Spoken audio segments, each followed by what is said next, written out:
السلام علیکم دوستو، امید کرتا ہوں آپ سب خیریت سے ہوں گے۔ دوستو، آج ہم بات کریں گے اصحاب کہف کے بارے میں۔ آپ صلی اللہ علیہ وسلم کے دور میں کچھ عرب یہودی عالم کے پاس گئے۔ اس سے کہا کہ حضور اکرم صلی اللہ علیہ وسلم سے ایسا کیا سوال کیا جائے کہ ان کے نبی ہونے کی حقیقت واضح ہو جائے۔ اس کے جواب میں یہودی عالم نے 3 سوال پوچھنے کا کہا۔ اس میں سے پہلا سوال اصحاب کہف کون تھے؟ اللہ تعالیٰ نے اپنے محبوب حضرت محمد صلی اللہ علیہ وسلم کو اس کا جواب قرآن پاک کی سورہ کہف کے اندر مکمل وضاحت کے ساتھ بیان فرمایا۔ آج سے تقریباً 2000 سال پہلے ملک روم کے شہر میں ایک ظالم بادشاہ دقیانوس کی حکومت تھی۔ جو شخص بتوں کی عبادت نہ کرتا اسے قتل کروا دیتا۔ ایک دن ایمان والوں کے قتل کا منظر دیکھنے کے لیے چند نوجوان آئے۔ اللہ تعالیٰ نے ان کی آنکھوں سے پردہ ہٹایا تو انہوں نے دیکھا جس مومن کو بھی قتل کیا جاتا ہے فرشتے آسمان سے اترتے ہیں، اس کی روح کو اپنے ساتھ لے جاتے ہیں۔ یہ ایمان افروز منظر دیکھ کر وہ سب نوجوان ایمان لے آئے۔ جب بادشاہ کو اس بات کا علم ہوا تو بادشاہ نے ان نوجوانوں کو 3 دن کی مہلت دی کہ 3 دن کے اندر ایمان سے پھر جاؤ ورنہ تمہیں قتل کر دیا جائے گا۔ تیسرے دن یہ صاحب ایمان نوجوان کچھ مال لے کر رات کے وقت شہر سے رخصت ہو گئے۔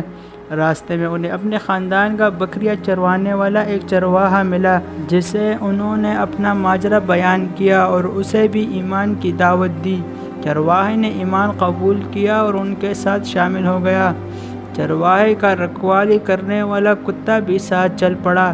یہ سب سفر کرتے ہوئے صبح کے وقت شہر سے تقریباً 6 میل دور ایک غار میں پہنچے اور کھانا کھا کر سو گئے۔ یہی وجہ ہے کہ انہیں اصحاب کہف یعنی غار والا کہا جاتا ہے۔ بادشاہ کو جب اس بات کا پتہ چلا تو بادشاہ نے غصے میں آ کر اس غار کا منہ بند کرنے کا حکم جاری کر دیا تاکہ وہ بھوک اور پیاس کی وجہ سے ہی انتقال کر جائے اور یہی غار ان کی قبر بن جائے۔ جس حکومتی ملازم کو یہ کام دیا گیا اس نے اصحاب کہف کے نام، تعداد اور ان کا پورا واقعہ ایک تختی پر عمدہ سیاہی سے لکھ کر ایک تانبے کے صندوق میں رکھوا دیا۔ صندوق کو بند کر کے دیوار کی بنیادوں میں رکھوا دیا۔ اصحاب کہف تقریباً 309 سال تک مکمل سوئے رہے۔ اس دوران کبھی بھی کسی آواز کے سبب ایک لمحے کے لیے بھی بیدار نہ ہوئے۔ اس عرصے میں کئی بادشاہ آئے اور گئے، یہاں تک کہ ایک نیک دل بادشاہ بیدروس کی حکومت آئی۔ اس کے زمانے میں کئی فتنے اٹھے، جن میں ایک فتنہ یہ بھی تھا کہ مرنے کے بعد دوبارہ زندہ ہونے اور قیامت آنے کا کچھ لوگ انکار کرنے لگے تھے۔ بیدروس نے یہ حالت دیکھ کر بارگاہ الہی میں فریاد کی، اے اللہ، کوئی ایسی نشانی ظاہر فرما جس سے لوگوں کو مرنے کے بعد دوبارہ زندہ ہونے اور قیامت کا یقین آنے لگے۔ اللہ نے بادشاہ کی دعا یوں قبول فرمائی کہ ایک چرواہے نے اپنی بکریوں کے آرام کے لیے اس غار کو چنا اور لوگوں کے ساتھ مل کر غار کے منہ پر بنی دیوار کو گرا دیا۔ دیوار کو گراتے ہی لوگوں پر ایسی ہیبت طاری ہوئی کہ سب وہاں سے بھاگ کھڑے ہوئے۔ دیوار گرنے کے بعد اصحاب کہف بیدار ہوئے۔ حالت ایسی تھی جیسے ایک رات سوئے ہو۔ چہرہ تر و تازہ اور کپڑے بالکل صاف ستھرے تھے۔ ان کا کتا غار کے کنارے لیٹا تھا۔ اصحاب کہف صبح کے وقت سوئے تھے اور جب اٹھے تو سورج ڈوبنے میں کچھ وقت باقی تھا۔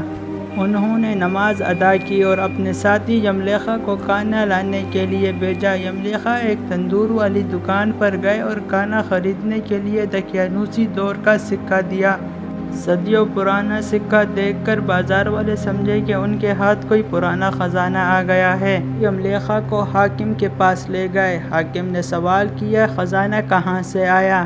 یملیخا بولے، یہ خزانہ نہیں، ہمارا اپنا پیسہ ہے۔ حاکم کہنے لگا، یہ کیسے ممکن ہے؟ یہ سکہ 300 سال پرانا ہے، ہم نے تو کبھی یہ سکہ نہیں دیکھا۔ یملیخا بولے، دقیانوس بادشاہ کا کیا حال ہے؟ حاکم بولا، آج کل اس نام کا کوئی بادشاہ نہیں ہے، سینکڑوں سال پہلے اس نام کا ایک کافر بادشاہ گزرا ہے۔ یملیخا نے کہا، کل ہی تو ہم دقیانوس سے اپنی جان بچا کر غار میں چھپے تھے، آئیے میں آپ کو اپنے ساتھیوں سے ملواتا ہوں۔ حاکم اور کئی لوگ غار کی طرف چل پڑے۔ غار میں موجود اصحاب نے جب لوگوں کی آواز سنی تو سمجھے کہ یملیخا پکڑے گئے ہیں، دقیانوس کی فوج انہیں بھی پکڑنے آ رہی ہے۔